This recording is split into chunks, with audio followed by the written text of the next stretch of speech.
es que está todo muy interesante. De hecho, también está muy interesante lo que está sucediendo en la izquierda y en Morena. Nunca tenemos tiempo de pasar todo absolutamente, pero hoy nos mandaron un video, por ejemplo, de cómo tapizaron Pues muchas avenidas, calles, pero postes. Es Omar García Harfuch, es Clara Brugada, pero también es a Santiago Taboada. Santiago Taboada está en todas partes. Alcalde de Benito Juárez. Lía Limón. Lía Limón. Mira, este es de Clara Brugada.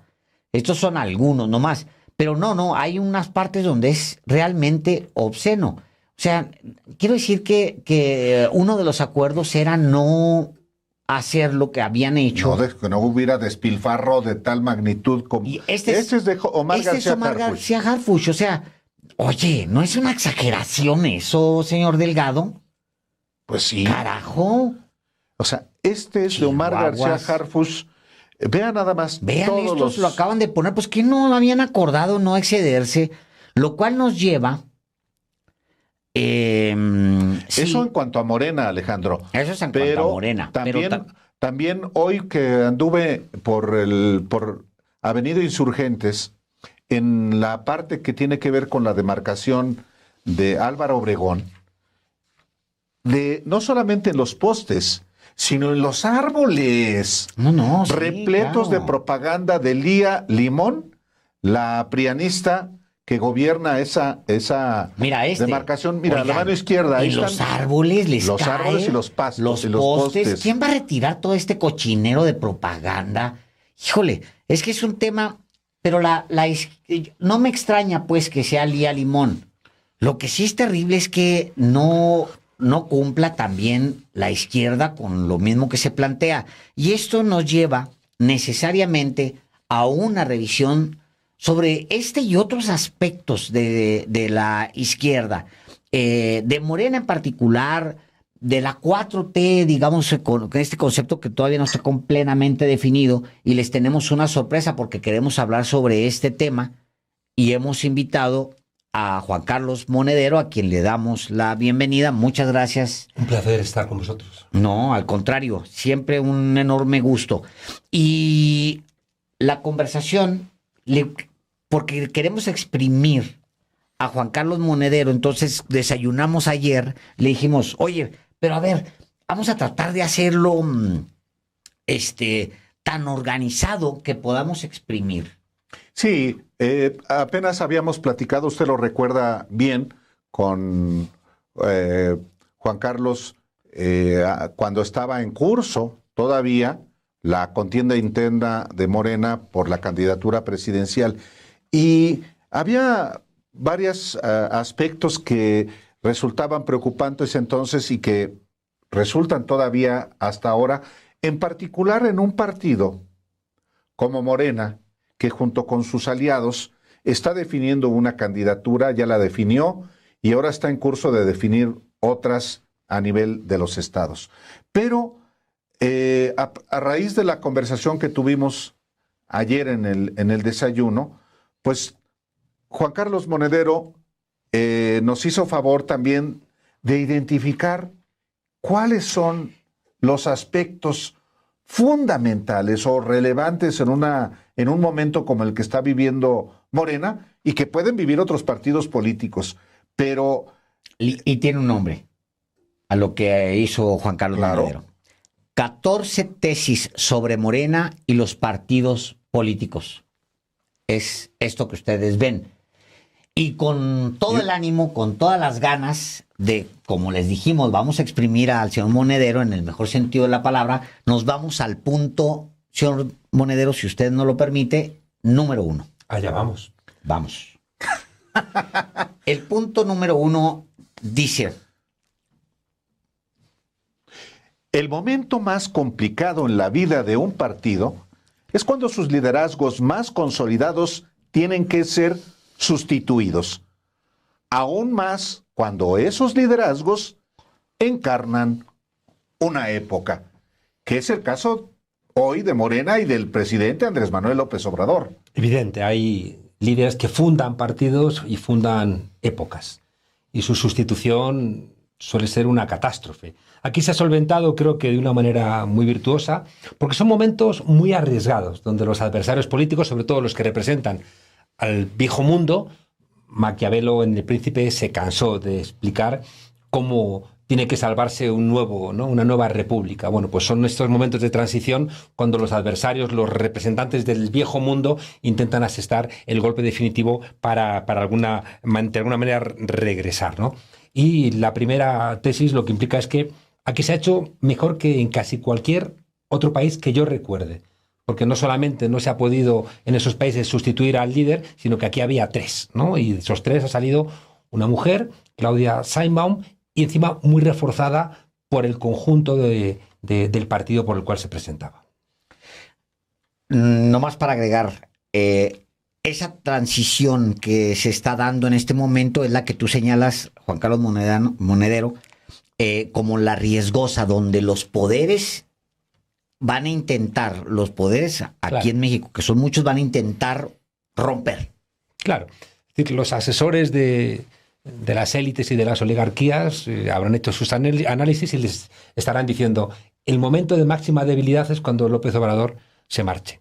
Porque al encarnar una etapa, al encarnar una nueva era, al ser la persona que de alguna manera ha condensado y ha corporizado, ¿no?, la transformación, cuando esa persona se marcha, pues el vacío va a ser real, va a ser sentimental, ¿no? Igual que tienen un vacío los propios líderes, el pueblo lo va a tener más, ¿no? Porque a los pueblos les cuesta mucho creer en los políticos, ¿no? Entonces, cuando al final creen en uno porque ha sumado, que ha cumplido sus promesas, que no se ha dejado corromper, que se ha arriesgado a hacer lo que prometió pese a que le hayan amenazado con todo tipo de barbaridades.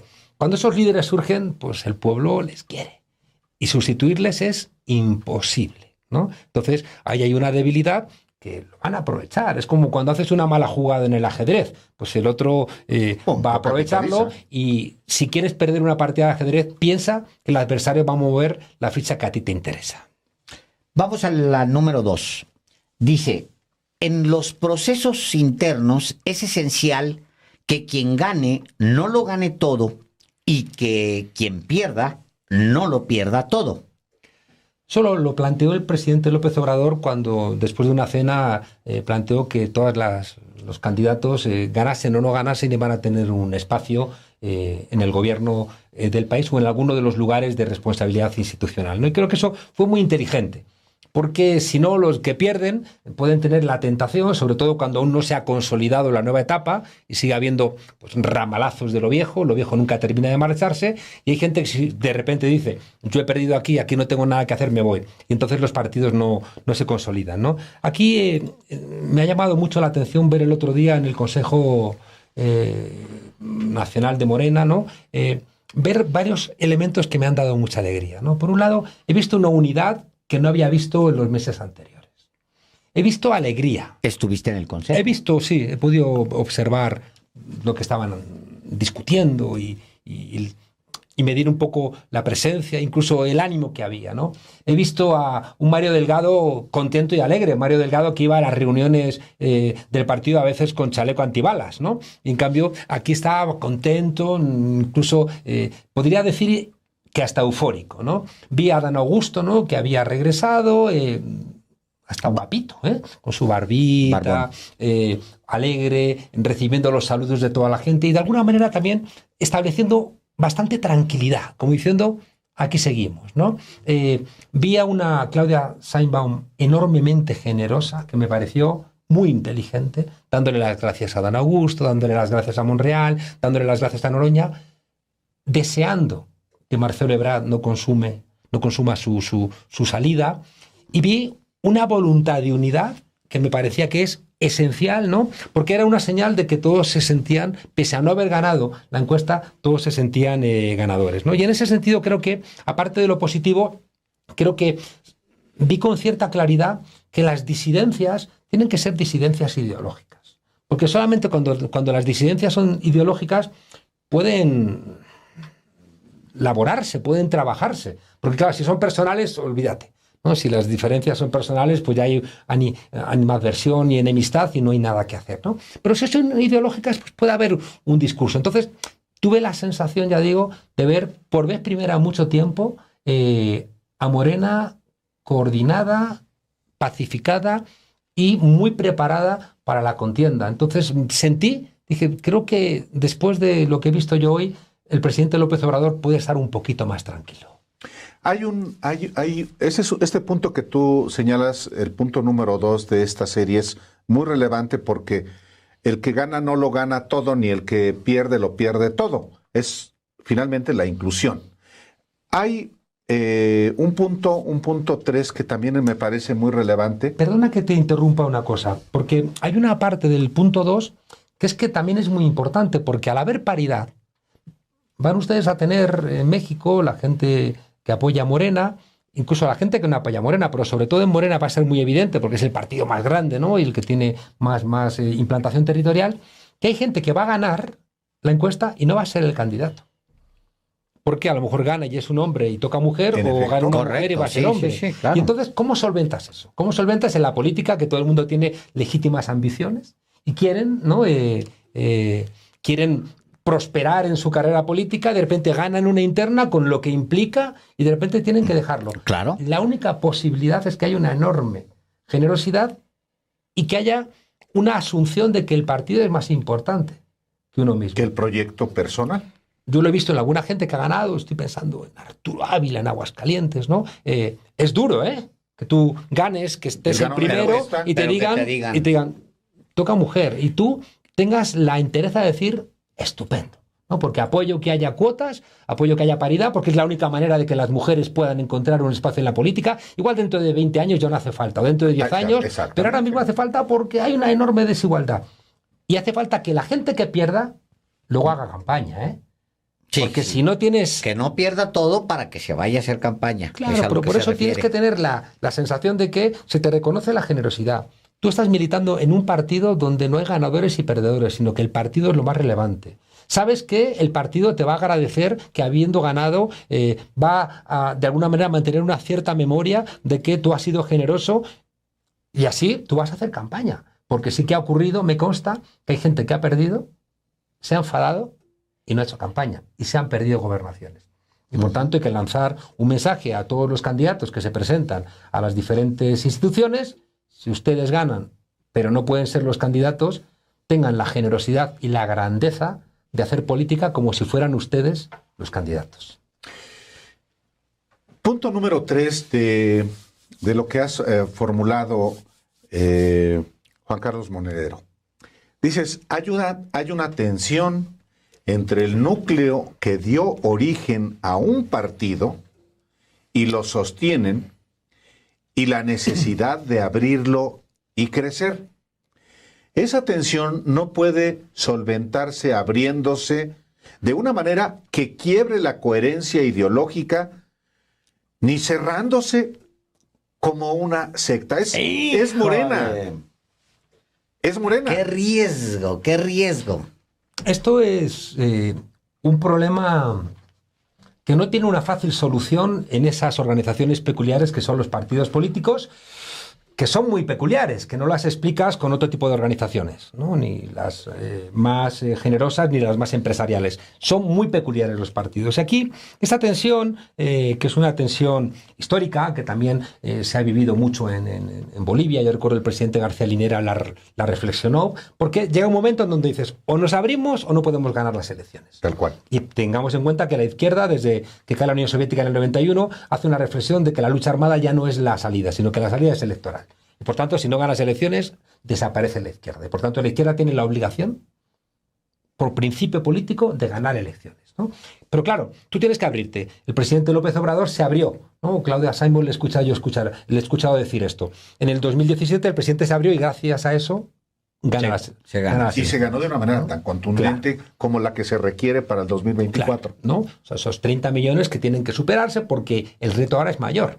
por lo que decíamos de que es muy difícil sustituir, ¿no?, a un candidato tan poderoso, y seguramente se le va a exigir a Claudia Sheinbaum, y creo que lo puede lograr, sacar más de 30 millones de votos. Pero aquí tenemos un problema, ¿no? Claro, porque dices, bueno, abramos, ¿no? Abramos para que estas entradas faciliten la gobernabilidad. Pero claro, la gente que entra viene con su mochila, y su mochila no es de tu partido, Es y correcto. su mochila no es de tu ideología, y tu mochila no tiene la misma coherencia ideológica Eso. que tiene tu partido, ¿no? Porque los que vienen con su mochila no la van a abandonar tan fácil. Pueden hacer como los judíos conversos que aparentaban, ¿no?, durante el día haberse cristianizado, pero con buen criterio por la noche seguían siendo lo que eran, ¿no? Bueno, pues creo que ahora ocurre algo similar, ¿no? ¿Cómo solventar este reto? Porque claro, si tú te cierras y solamente aquí se quedan los que diríamos en España, los de la pata negra, los del núcleo duro, estás condenado cada vez a ser, por la propia ley de la entropía, a cada vez menos. Porque cuando no te abres en un partido y cuando solamente están los miembros fundadores, terminan peleándose entre ellos y cada vez siendo menos, ¿no? Y por tanto, ahí hay una tensión que ¿cómo se solventa? La única solución es que le inyectes al partido enormes dosis de debate ideológico, enormes dosis de formación política que afecten también a los nuevos que entran. Me da igual que entren. Claro, educar en los valores de ese espacio donde tú quieres participar. Porque si no, nos encontramos con que las viejas glorias, ¿no?, de otros partidos políticos que ya no tienen futuro, ¿no?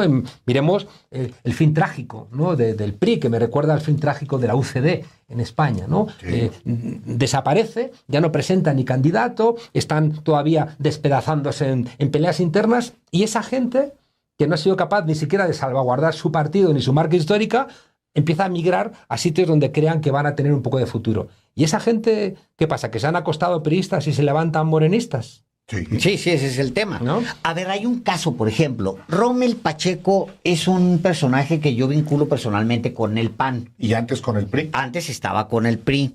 Es un tipo que hace 5 minutos estaba haciendo campaña con Xochitl Gálvez, y claro, es un tipo de derechas. Claro. Tal cual. Y ahora está con Claudia Sheinbaum. Ahora está con Claudia Sheinbaum. ¿Qué se le pide a alguien así de entrada? Yo diría aquello que decía el general Perón, que decía, el ser humano es bueno, pero si lo vigilas es mejor. Yo a esta gente la tendría bajo vigilancia ideológica, ¿no? Muy bien. Y le diría... Bajo vigilancia ideológica, claro, por supuesto, claro. Uno del Fisgón que le pusiera a un muchacho con ideología todos los días a recordarle, oye, ahora eres de izquierdas. Que se lea ese. Oye, ahora eres de izquierdas, que lean vuestro importante libro para saber de dónde viene esta ideología y qué es lo que busca. Pero hay también que ser generosos porque hay gente que cambia. Yo he visto gente que incluso mayor ha cambiado. No muchos, ¿eh? No nos engañemos. Cuando uno tiene ya una edad, pues uno no cambia, ¿no? Pero sí he visto gente que ha hecho evoluciones inversas, ¿no? Ahora fijaos que sí, en España ahora y en Europa hay mucha gente joven que es de derecha, incluso de extrema derecha, sí, ¿no? Porque son los políticamente incorrectos, son los que les adscriben a una ideología más o menos cerrada, les ayudan a sacar la testosterona, ¿no?, violenta de ese discurso belicista que tiene la extrema derecha, ¿no? Y yo ahora a la gente le digo, tranquilizaos, ¿no? Porque históricamente antes la gente joven era muy de izquierdas y cuando son mayores se hacen de derechas. En cambio, esta generación ahora son de derechas, pero cuando sean mayores van a ser de extrema izquierda, ¿no? Entonces, vamos a tener una vejez maravillosa, extremista, rodeados de gente, ¿no?, con profundos valores de izquierda, y eso va a ser positivo, ¿no? Entonces, bueno, con este planteamiento lo que digo es que, bueno, cuidado con la gente que viene solamente porque se está montando a caballo ganador, ¿no? Seamos cuidadosos porque sabemos que pueden pesar más en ellos los intereses que la ideología, ¿no? Pero también seamos generosos porque hay gente que viene y de repente dice, pues esto es lo correcto, claro, ¿no? De acuerdo. Y lo hemos visto que ha pasado con gente. El presidente López Obrador ha invitado a gente que hoy en día pues está peleando honestamente por la 4T y sus valores.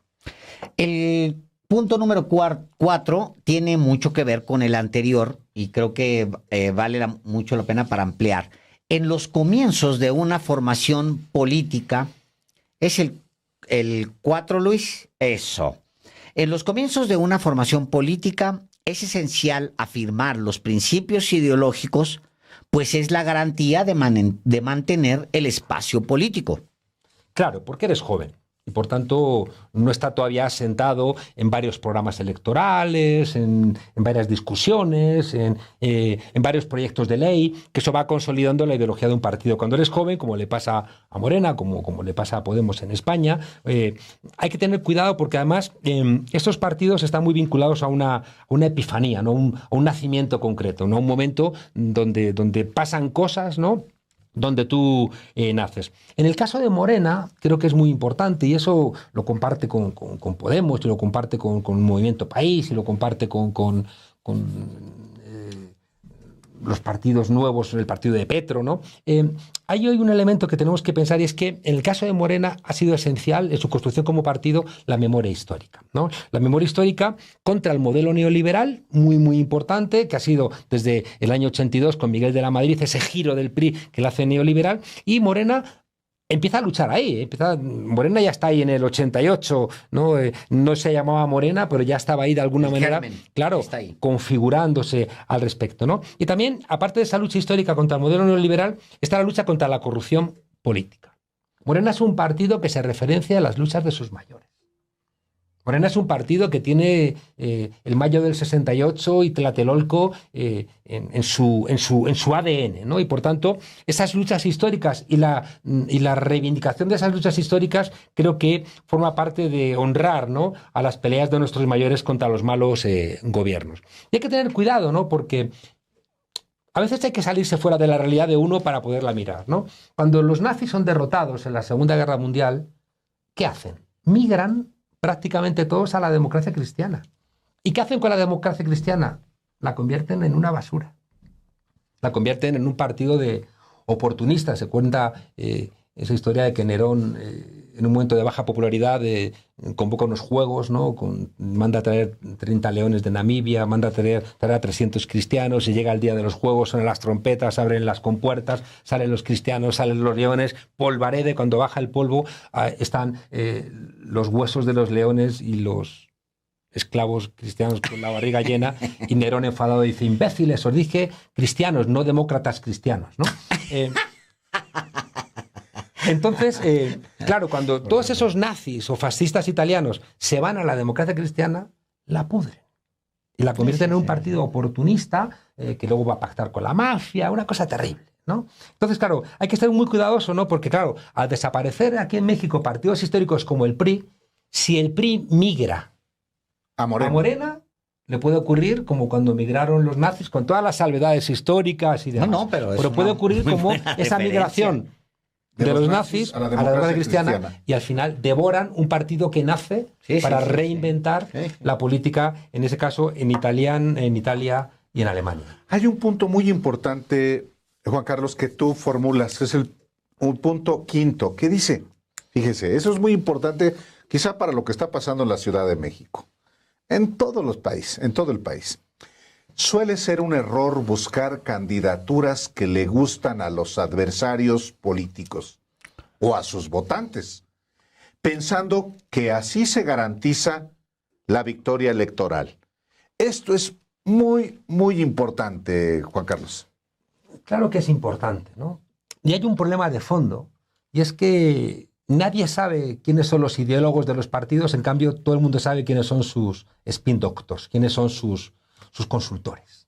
La gente conoce a las consultorías, conoce a las personas que representan las consultorías, ¿no? En el caso de España era muy evidente con Iván Redondo, que era el consultor de Pedro Sánchez, pero nadie sabía quién era el ideólogo del Partido Socialista, ¿no? Entonces, el peso de los consultores pues es peligroso, porque los consultores lo que quieren es ganar las elecciones y les da igual todo, ¿no? Que es una cosa que también yo vi durante la encuesta nacional, porque claro, si tú le encargas a un consultor una tarea y yo quiero hacer que tú ganes, a veces puedo cargarme el partido, puedo romper muchas cosas porque mi misión solamente es que tú ganes, ¿no?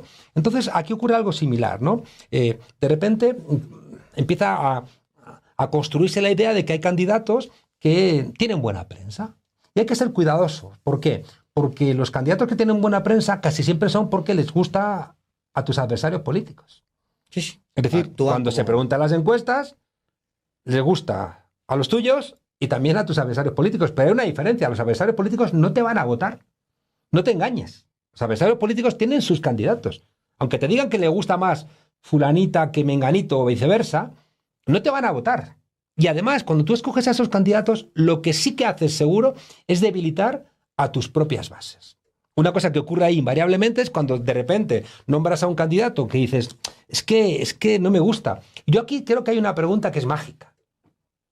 Y la pregunta mágica es, cuando haya cualquier candidato de un partido, habría que preguntarle, ¿ese candidato podría presentarse por otro partido? Exacto. Y si ese candidato podría presentarse por otro partido, Ya no, te no chingaste. conviene al tuyo.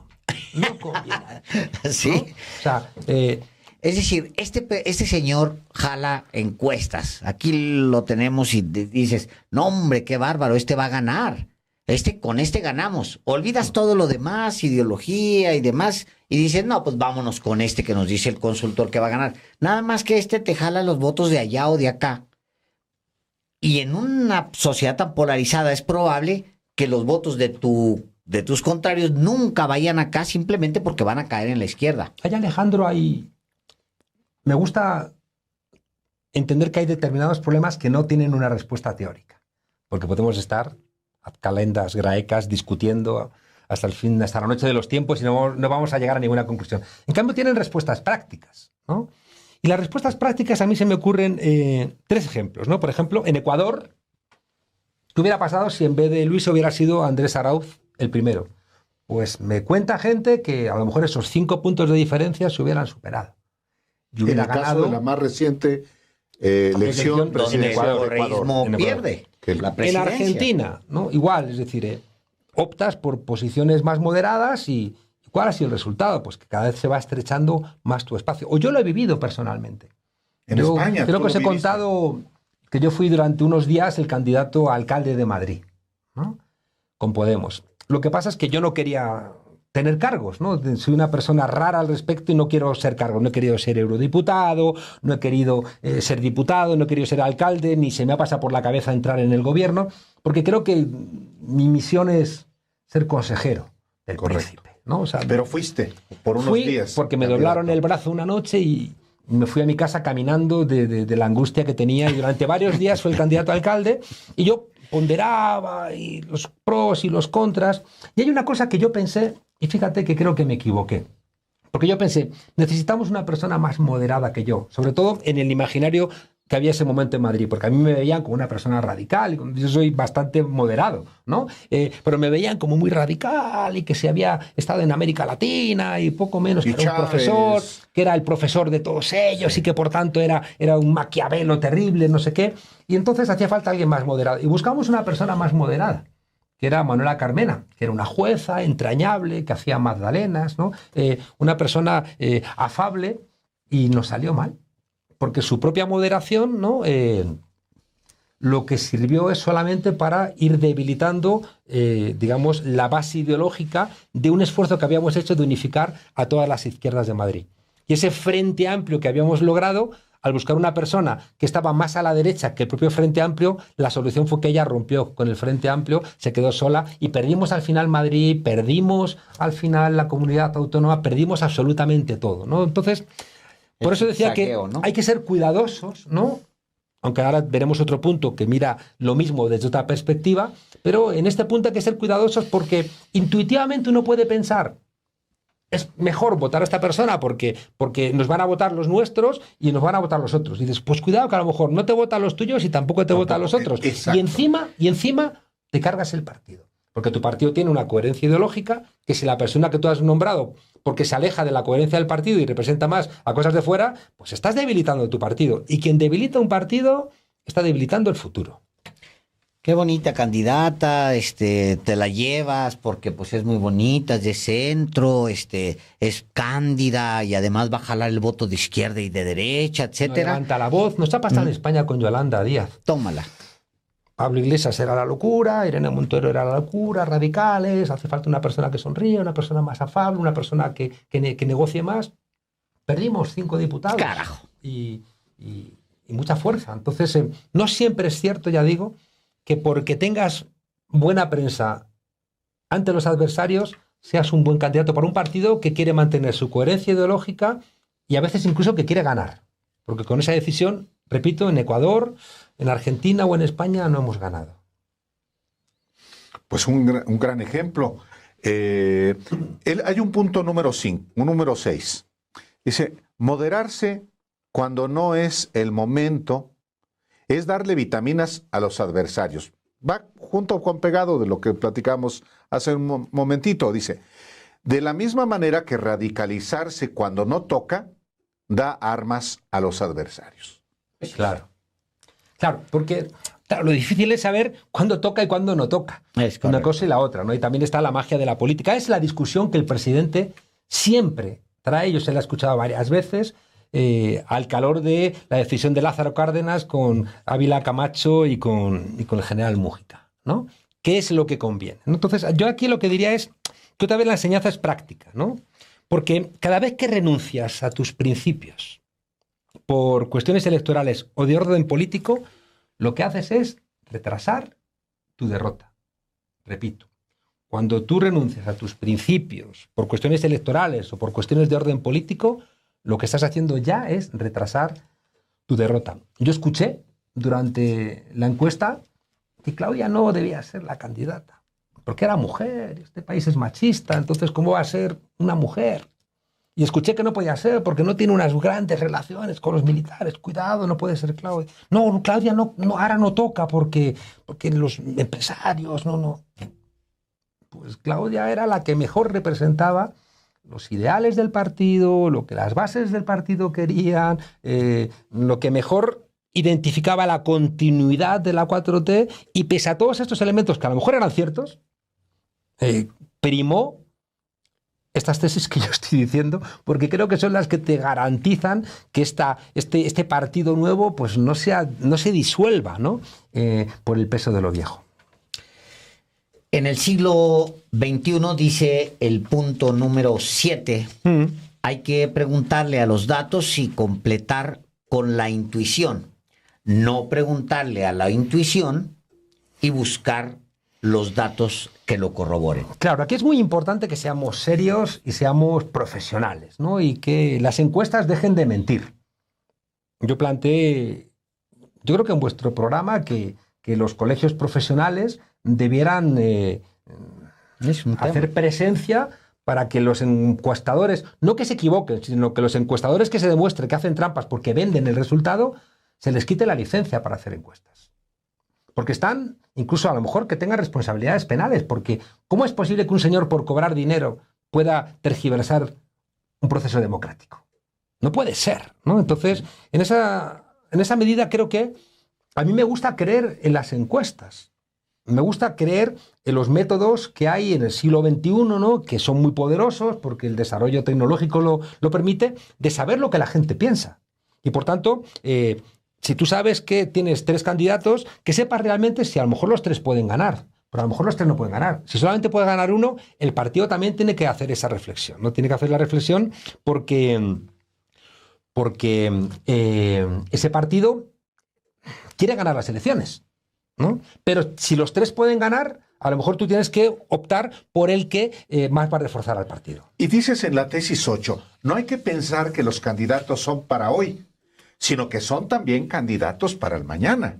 Miles Davis, el famoso trompetista, decía, una nota solamente sabes que es mala en virtud de cómo suena la siguiente, ¿no? Entonces, sí. ¿no? Que es una frase muy, muy interesante, ¿no? Claro, los candidatos son candidatos que tienen carrera política y van a querer seguir ascendiendo. Entonces, claro, cuando tú nombras un candidato tienes que saber qué viene después, ¿no? Por supuesto. Entonces tienes que pensar que las personas que tú estás apoyando desde cualquier lado, aunque sea un diputado municipal, tienes que pensar si esa persona tú quieres que siga ascendiendo. Y no puedes hacer trampas al respecto, ¿no? Y cuando tú tomas una decisión, también tienes que pensar, esa persona que estoy eligiendo, me gustaría que estuviera en otro sitio posterior. Claro. Me gustaría que, si es diputado municipal, sea diputado federal, alcalde, o senador, gobernador, o alcalde municipal, o gobernador, o...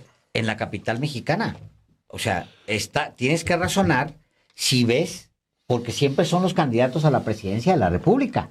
Los que son jefes de gobiernos. Claro, Jefes pues ahí- de gobierno, ahí jefa de Morena tiene que gobierno. preguntarse si sus candidatos van a reforzar o no van a reforzar al partido. O no, o si van a ser los candidatos del 2030. Claro, pero como candidatos del 2030, si esas personas refuerzan al partido, refuerzan la ideología del Tal partido, si refuerzan el cambio lo van a frenar. Creo que es una tesis que las altas instancias políticas tienen que pensarla, ¿no? Porque es que tenemos la obligación, como decía en el ajedrez, el que piensa solamente en la jugada inmediata pierde la partida. Tienes que pensar a 3, 4, 5 y los grandes jugadores piensan a 10 jugadas, como el presidente López Obrador.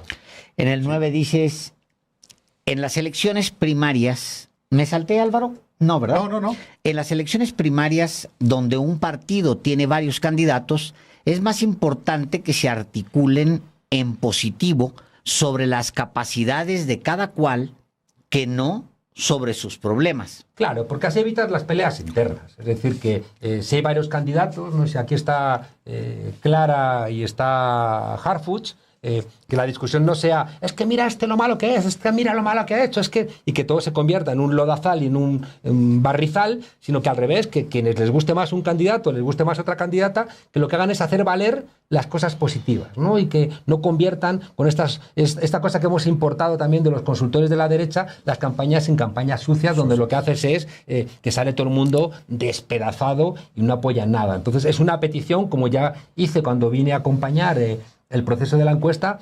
Oiga, no se olviden que todos ustedes son miembros del mismo partido. Por eso es tan importante la identidad partidista, porque si lo importante es tu identidad partidista, aunque pierdas, tienes que respetar a la otra persona, ¿no? Y eso creo que es algo, esta tesis, aunque puede parecer más débil, pero me parece que es una tesis fuerte. Y son también condición de derrota ese tipo de comportamientos. Pues si todos se pelean entre todos, mira cómo están peleándose entre ellos. Las divisiones son la antesala de la derrota de los partidos políticos y de los gobiernos. Por tanto, cuidado con eso. La tesis 11 que La formula... 10. ¿La 10? No, la 11 no. La 10. La 10, vamos a la 10, porque... La 10 es dice- breve. Sí, dice, es importante que exista debate con los adversarios políticos, porque si no existe ese debate, la discusión se traslada a la interna. Claro. No, esa no tiene mucha explicación, ya está explicada. Es decir, que si la oposición a la 4T es tan desastre aquí, ¿no? Pues la gente tiene tanto tiempo libre que se va a empezar a divertir en la pelea interna. Y Viendo eso es los negativo, pleitos ¿no? internos. Entonces, yo creo que Necesitas una oposición medianamente robusta Claro. Por eso para poder voltear a verla, si Claro. no te empiezas a ver entre los Y no, de adentro. no necesariamente oposición partidaria, sino otros tipos de poder, Claro, de oposiciones claro. como el Poder Judicial. Claro. Sí, ahora está divertido. Sí, digamos. claro. Eso es importante. Eso es Si importante. Xochitl no sirve, Claro, pero anda que no hay peleas, ¿no? O sea, yo una de las cosas que creo es que el partido tiene que empezar a pensar las grandes discusiones. Exacto. Y una de las grandes discusiones es el Poder Judicial, El Poder, claro. que son el partido de la derecha y de la extrema derecha en todos nuestros países. en España, En todos nuestros países. clarísimo. Tiene que discutir la robotización de la economía, tiene que discutir la crisis climática, que no solamente el calentamiento global. Hoy me han contado que es que he visto fotos de mi ciudad, Madrid, con la gente con agua por las rodillas. Es decir, que igual cuando nos demos cuenta de que el clima se está yendo al carajo, pero no solamente el clima, sino también estamos perdiendo biodiversidad, estamos perdiendo los ciclos reproductivos de la propia Tierra, estamos perdiendo no solamente es que suba la temperatura, sino que estamos destrozándola. Pensar el partido, el espacio de México en la economía global, el espacio de México en la nueva geopolítica. Cualquier persona demócrata tiene que estar hoy concernida por el genocidio que Israel está cometiendo en Gaza, ¿no? Que parece que no aprendieron nada del holocausto que sufrieron y ahora ellos se están aplicándose, Carajo. ¿no? a los palestinos. Todos los demócratas deberán dedicar tiempo y debatir, ¿no? Para saber que es evidente que el bombardeo del Hospital Bautista ha sido por obra de la aviación israelí, aunque quieran ahora decir que ha sido jamás, ¿no? Cuando tú estás discutiendo con todas esas cosas, pues no te peleas con tus compañeros de partido, que siempre es un riesgo. En el 11 dices, en política las familias y las corrientes existen y aunque lo ideal sería que fueran familias ideológicas, la realidad es que las razones de su existencia son más complejas. Negar la existencia de las familias y las corrientes o prohibirlas no les hace desaparecer. Esta es una tesis de realismo político puro. Absoluto. ¿No? Es decir, que a mí no me gusta, pero es real.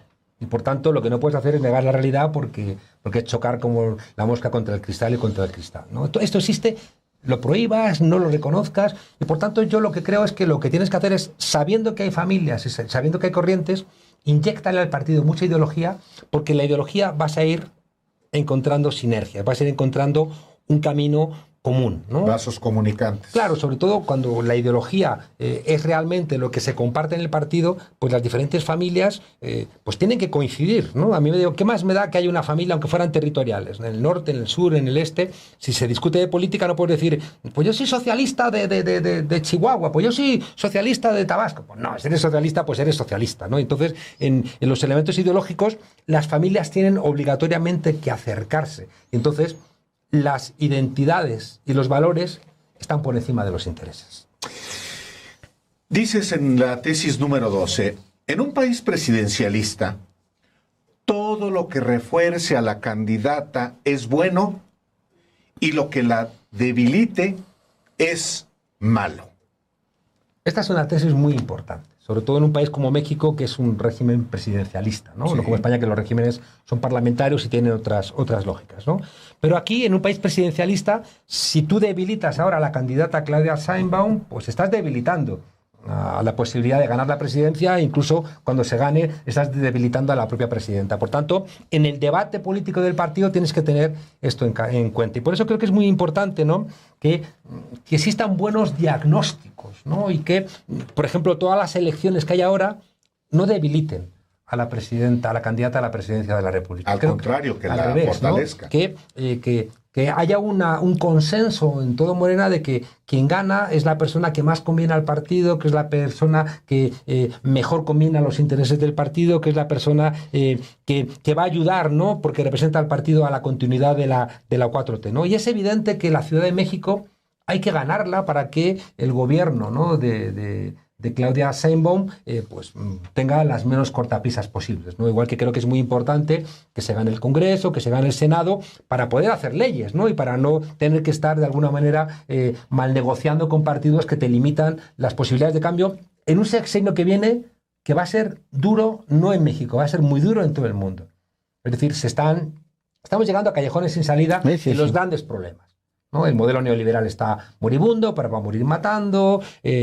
Vamos camino de una tercera guerra mundial muy peculiar, que no va a tener la forma, por lo menos en los próximos inmediatos años, de confrontación como en la Segunda Guerra Mundial, pero es que ya la estamos viendo en Israel, en Nagorno-Karabaj, en Ucrania, en África. Entonces, y todos son elementos muy vinculados a la pérdida de hegemonía norteamericana, ¿no? Y que escuchamos a la senadora diciendo podemos aguantar otra guerra más en donde sea, ¿no? Carajo. Planteando, que es terrible. Entonces, creo que es muy importante, ya digo, que la próxima presidencia de la 4T tenga fortaleza, ¿no? Y para eso creo que hay que entender que la Ciudad de México es el escaparate de la política nacional y, por tanto, tiene que ganar una persona que la gestión de la Ciudad de México se identifique claramente lo que es la política de Morena, para que así al tiempo ayude, ¿no?, al gobierno de la República. Y es una tesis complicada, porque, insisto,